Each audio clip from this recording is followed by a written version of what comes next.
ಕೇಳಿದ್ದಕ್ಕೆ petrol bunk ಮಹಿಳಾ ಸಿಬ್ಬಂದಿಯ ಮೇಲೆ ಹಲ್ಲೆ. ಚಿಕ್ಕಮಗಳೂರು ಪೆಟ್ರೋಲ್ ಬಂಕ್ನಲ್ಲಿ ಹಳೆ ಬಾಕಿ ಹಣವನ್ನ ಕೇಳಿದ ಮಹಿಳಾ ಸಿಬ್ಬಂದಿಯ ಮೇಲೆ ವ್ಯಕ್ತಿಯೊಬ್ಬ ಅಮಾನವೀಯವಾಗಿ ಹಲ್ಲೆ ನಡೆಸಿರುವ ಘಟನೆ ಚಿಕ್ಕಮಗಳೂರು ತಾಲೂಕಿನ ಆಲ್ದೂರು ಪಟ್ಟಣದಲ್ಲಿ ನಡೆದಿದ್ದು, ಈ ಘಟನೆ ತಡವಾಗಿ ಬೆಳಕಿಗೆ ಬಂದಿದೆ. 6 ತಿಂಗಳ ಹಿಂದೆ ಅರ್ಜುನ್ ಎಂಬುವವರು 38 ಲೀಟರ್ ಡೀಸೆಲ್ ಅನ್ನ ಹಾಕಿಸಿಕೊಂಡಿದ್ದರು. ಅಂದು 10 ನಿಮಿಷದಲ್ಲಿ ಹಣ ತರುವುದಾಗಿ ಹೇಳಿ ಹೋಗಿದ್ದ ಅರ್ಜುನ್ ಎಷ್ಟು ದಿನಗಳಾದರೂ ಕೂಡ ಬರಬೇಕಿದ್ದ 3,500 ರೂಪಾಯಿ ಬಾಕಿ ಹಣವನ್ನ ನೀಡಿರುವುದಿಲ್ಲ.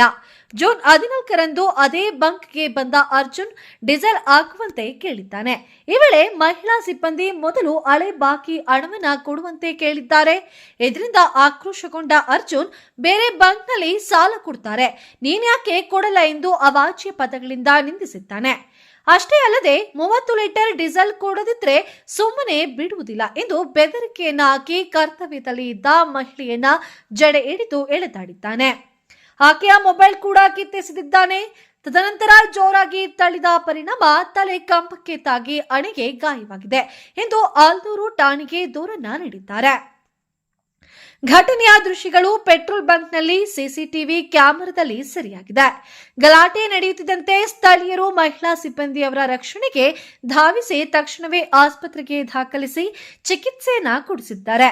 ಘಟನೆ ನಡೆದು ಮರುದಿನ ಮಾಲೀಕರ ಗಮನಕ್ಕೆ ತಂದು ಆಲ್ದೂರು ಠಾಣೆಗೆ ದೂರನ್ನ ನೀಡಿದ್ದು, ಸದ್ಯ ಪೊಲೀಸರು ಆರೋಪಿ ಅರ್ಜುನ್ ವಿರುದ್ಧ ಬಿಎನ್ಎಸ್ ಕಾಯ್ದೆಯಡಿ ಪ್ರಕರಣವನ್ನ ದಾಖಲಿಸಿಕೊಂಡು ಮುಂದಿನ ಕಾನೂನು ಕ್ರಮವನ್ನ ಕೈಗೊಂಡಿದ್ದಾರೆ.